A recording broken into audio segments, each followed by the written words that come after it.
നമസ്കാരം പ്രിയ പ്രേക്ഷകരെ, ഞാൻ നിങ്ങളുടെ അഡ്വക്കേറ്റ് രാജേഷ്, അമൃത ടെലിവിഷൻ്റെ കേരള ഹൈക്കോടതിയിലെ നിയമകാര്യ ലേഖകൻ.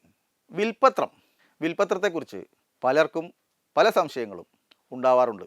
ചില സംശയങ്ങളൊക്കെ ഈ വിൽപ്പത്രം കോടതി കയറി കഴിയുമ്പോഴാണ് അയ്യോ ഇങ്ങനെയായിരുന്നോ എന്നവർ ചിന്തിക്കുന്നത്. ഇന്ന് നമ്മൾ സംവദിക്കുന്നത് വിൽപ്പത്രം എഴുതുന്നവരും വിൽപ്പത്രം വാങ്ങുന്നവരും അല്ലെങ്കിൽ വിൽപ്പത്രം അനുഭവിക്കാൻ സാധ്യതയുള്ളവരും ഇവർ അറിഞ്ഞിരിക്കേണ്ട പ്രധാനപ്പെട്ട ചില കാര്യങ്ങളാണ്. ആദ്യം എന്താണ് വിൽപ്പത്രം എന്ന് പറയാം. അത് നിങ്ങൾക്കൊക്കെ അറിയാവുന്നതായിരിക്കും. എങ്കിലും ഒരാൾ അദ്ദേഹത്തിൻ്റെ സ്വത്തുവകകൾ, വീടോ സ്വത്തോ മറ്റെന്തെങ്കിലുമൊക്കെ ആയിരിക്കാം, അനന്തരാവകാശികൾക്ക് തൻ്റെ മരണശേഷം ആരനുഭവിക്കണം എന്ന് എഴുതി വയ്ക്കുന്നതാണ് വിൽപ്പത്രം. വിൽപ്പത്രം എഴുതുമ്പോൾ പലപ്പോഴും സംഭവിക്കുന്ന കാര്യങ്ങൾ, ഈ വിൽപ്പത്രം എഴുതിയ ആൾ അത് രഹസ്യമാക്കി വയ്ക്കും. ചിലപ്പോൾ 3 മക്കളുണ്ടാവും, ചിലപ്പോൾ 4 മക്കളുണ്ടാവും, ചിലപ്പോൾ അദ്ദേഹത്തിന് കൂടുതൽ ഇഷ്ടമുള്ള മകൾക്കോ മകനോ കൂടുതൽ സ്വത്ത് എഴുതിയിട്ടുണ്ടാവും.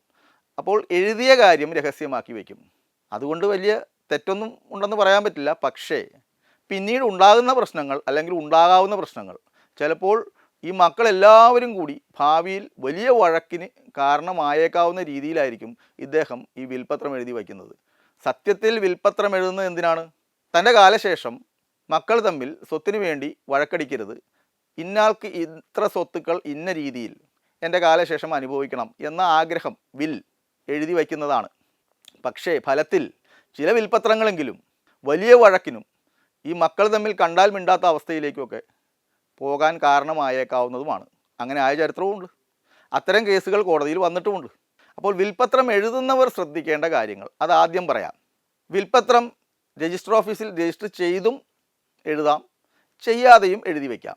അതിൽ നിയമപരമായി വലിയ പ്രശ്നങ്ങളൊന്നുമില്ല. പക്ഷേ വിൽപ്പത്രം എഴുതുമ്പോൾ നിർബന്ധമായും 2 സാക്ഷികൾ കാണുക ഒപ്പിടണം.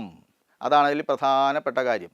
സാക്ഷികൾ കാണുക, അതായത് 2 സാക്ഷികളെങ്കിലും മിനിമം ഇല്ലെങ്കിൽ അത് വിൽപ്പത്രമായി കണക്കാക്കാനാവില്ല. അതാണ് പ്രാഥമികമായിട്ട് മനസ്സിലാക്കേണ്ടത്. പിന്നെ വിൽപ്പത്രം എഴുതുമ്പോൾ അതിൽ ഏതൊക്കെ സ്വത്ത് ആർക്കൊക്കെയാണെന്നുള്ളത് വ്യക്തമായി രേഖപ്പെടുത്താൻ കഴിഞ്ഞാൽ അത്രയും നല്ലത്. അത് ഓരോന്നും പട്ടിക തിരിച്ച് ഓരോരുത്തർക്കായി ഇന്ന രീതിയിൽ എന്ന് കൃത്യമായി രേഖപ്പെടുത്തിയാൽ പിന്നീട് മക്കൾ തമ്മിലൊരു തർക്കത്തിന് ഇടയാവില്ല എന്ന് വിചാരിക്കാം. ഏറ്റവും പ്രധാനപ്പെട്ട ഒരു കാര്യം, ഈ വിൽപ്പത്രം പ്രാബല്യത്തിൽ വരുന്നത് ഇത് എഴുതിയ ആളുടെ മരണശേഷമാണെന്നുള്ളതാണ്. അതുകൊണ്ട് തന്നെ വിൽപ്പത്രം പ്രാബല്യത്തിൽ വരുമ്പോൾ എന്താണ് ഉദ്ദേശിച്ചതെന്ന് ഇദ്ദേഹത്തോട് ചോദിക്കാൻ പറ്റില്ല. കാരണം അദ്ദേഹം മരണപ്പെട്ടു പോയിട്ടുണ്ടാവും. മരണപ്പെട്ട് കഴിഞ്ഞാണ് ഇത് പ്രാബല്യത്തിൽ വരുന്നത്. പിന്നീട് ഈ വിൽപ്പത്രം രഹസ്യമാക്കി വയ്ക്കുന്ന ചില ഏർപ്പാടുകൾ ഈ കാരണവന്മാർക്കുണ്ട്. അതും ഒരു തരത്തിൽ വലിയൊരു പ്രശ്നത്തിന് ഇടയാവും. വിൽപ്പത്രം എവിടെയെങ്കിലും കൊണ്ട് രഹസ്യമാക്കി വയ്ക്കും, ആരെയും അറിയിച്ചിട്ടില്ല.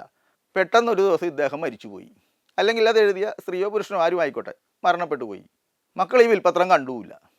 സ്വാഭാവികമായും കുറച്ച് നാൾ കഴിയുമ്പോൾ ഈ മരണപ്പെട്ട ആളുടെ അനന്തരാവകാശികളെല്ലാം ചേർന്ന് ഈ സ്ഥലം ഭാഗം വയ്ക്കും. അവരുടെ സ്വന്തം ഇഷ്ടത്തിനും അവരുടെ ആവശ്യത്തിനും അനുസരിച്ച് എല്ലാവരും കൂടി തീരുമാനിച്ച് ഇത് ഭാഗം വയ്ക്കും. ഭാഗം വെച്ച് കരവുമടച്ച് ഈ വസ്തുവകൾ അവർ ഉപയോഗിച്ചുകൊണ്ടിരിക്കുമ്പോഴായിരിക്കും എവിടെ നിന്നെങ്കിലും ഈ വിൽപ്പത്രം പൊങ്ങി വരുന്നത്. അപ്പോൾ കൂടുതൽ സ്വത്ത് കിട്ടിയ ആൾ വിൽപ്പത്രം ഉണ്ടായിരുന്നു എന്ന് പറഞ്ഞ് ഈ ഭാഗപത്രം റദ്ദാക്കാനുമൊക്കെ നടക്കും, അല്ലെങ്കിൽ അങ്ങനെ ചിന്തിക്കും. ഇതൊക്കെ പിന്നീടുള്ള നിയമക്കുരുക്കിന് കാരണമാകുന്നതാണ്.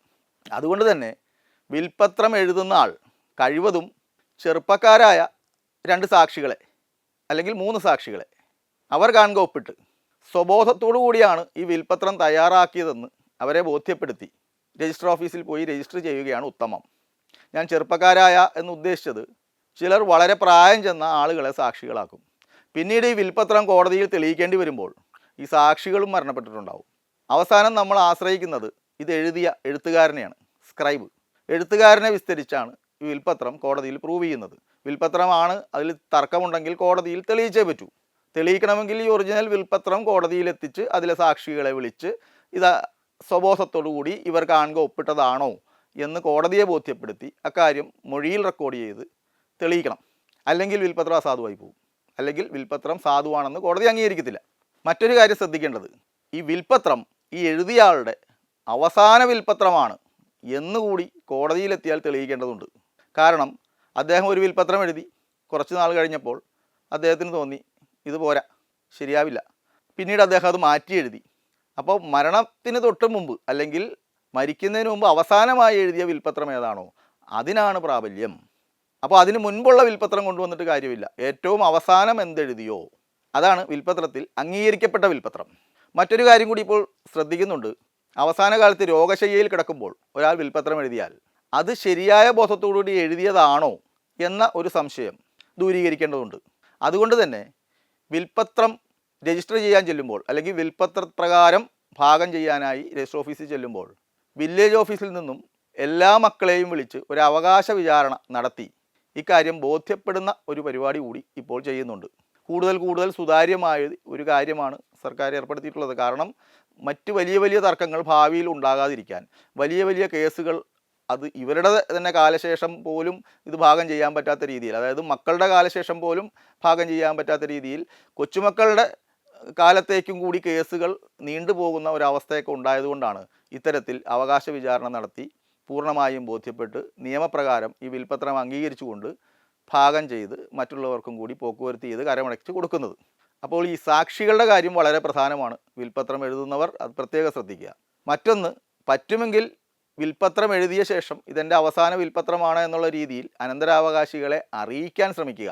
അങ്ങനെ ഒരു അറിവുണ്ടെങ്കിൽ തന്നെ അവർ പിന്നീട് ഒരു കേസിന് പോകാൻ മടിക്കും. അല്ലെങ്കിൽ ഇതൊക്കെ തീർപ്പായി വരുമ്പോൾ വർഷങ്ങൾ നീണ്ട നിയമയുദ്ധം തന്നെ ഈ മക്കൾ തമ്മിൽ ഏർപ്പെടേണ്ടി വരും. ഇനി ഒരു കാര്യം കൂടി ഇതിൽ ശ്രദ്ധിക്കേണ്ടത്, ചിലപ്പോൾ അച്ഛനും അമ്മയ്ക്കും കൂടിയുള്ള സ്വത്തായിരിക്കും. ഇപ്പോൾ ഉദാഹരണത്തിന് ഒരു 50 സെൻറ്റ് സ്വത്ത്, അത് അച്ഛനും അമ്മയ്ക്കും കൂടിയുള്ളതാണ്. രണ്ടു പേർക്കും പകുതിയാണ്. അച്ഛൻ വിൽപ്പത്രം എഴുതി, അമ്മയും വിൽപ്പത്രം എഴുതി. പക്ഷേ ആദ്യം മരണപ്പെടുന്നത് അച്ഛനാണെന്ന് വെച്ചു. അങ്ങനെയാണെങ്കിൽ ഈ പകുതി സ്വത്തിൻ്റെ വിൽപ്പത്രം മാത്രമേ അംഗീകരിക്കപ്പെടുന്നുള്ളൂ. കാരണം അമ്മയുടെ വിൽപ്പത്രം അപ്പോഴും സാധുവായിട്ടില്ല, കാരണം അമ്മ മരിച്ചിട്ടില്ല. അപ്പോൾ അച്ഛൻ്റെ വിൽപ്പത്രം അനുസരിച്ച് പകുതി സ്വത്തേ ഭാഗം ചെയ്യാനാവൂ. അങ്ങനെയും ചില നൂലാമാലകൾ വിൽപ്പത്രത്തിൻ്റെ കേസിൽ പല കേസുകളിൽ വന്നിട്ടുണ്ട്. അതുകൊണ്ടാണ് ഈ കാര്യം കൂടി വെളിപ്പെടുത്തുന്നത്. ഈ വിൽപ്പത്രം എഴുതിയ ആൾക്ക് അത് ക്യാൻസൽ ചെയ്യാനും പറ്റും കേട്ടോ. മുമ്പ് ഇഷ്ടദാനത്തിൻ്റെ കാര്യം പറഞ്ഞപ്പോൾ അത് യൂണിലാറ്ററലി ഏകപക്ഷീയമായി റദ്ദാക്കാനാവില്ല എന്ന് പറഞ്ഞിരുന്നു. പക്ഷേ വിൽപ്പത്രം അങ്ങനെയല്ല. വിൽപ്പത്രം എഴുതിയ ആൾക്ക് ആ വിൽപ്പത്രം റദ്ദാക്കാനുമുള്ള അധികാരമുണ്ട്. കാരണം അദ്ദേഹം അവസാനമായി ആഗ്രഹിക്കുന്നത് എന്താണോ ആ അവസാന വിൽപ്പത്രം മാത്രമേ പ്രാബല്യത്തിൽ വരികയുള്ളൂ, അല്ലെങ്കിൽ അതിന് മാത്രമേ നിയമസാധുതയുള്ളൂ. ഇപ്പോൾ വിൽപ്പത്രത്തെക്കുറിച്ചുള്ള ചില പ്രാഥമിക വിവരങ്ങൾ മാത്രമാണ് ഞാൻ നിങ്ങൾക്ക് തന്നിട്ടുള്ളത്. ഇതിൽ ഒരുപാട് സംശയങ്ങളുണ്ടാവാം. സംശയങ്ങൾ കമൻറ്റ് ബോക്സിൽ ചോദിച്ചാൽ അത് നോക്കി കിട്ടുന്ന സമയത്ത് അതിന് മറുപടി തരാൻ ശ്രമിക്കാം. ഇങ്ങനെയുള്ള ചെറിയ വിവരങ്ങളുമായി ഇനിയും വരാം. നന്ദി, നമസ്കാരം.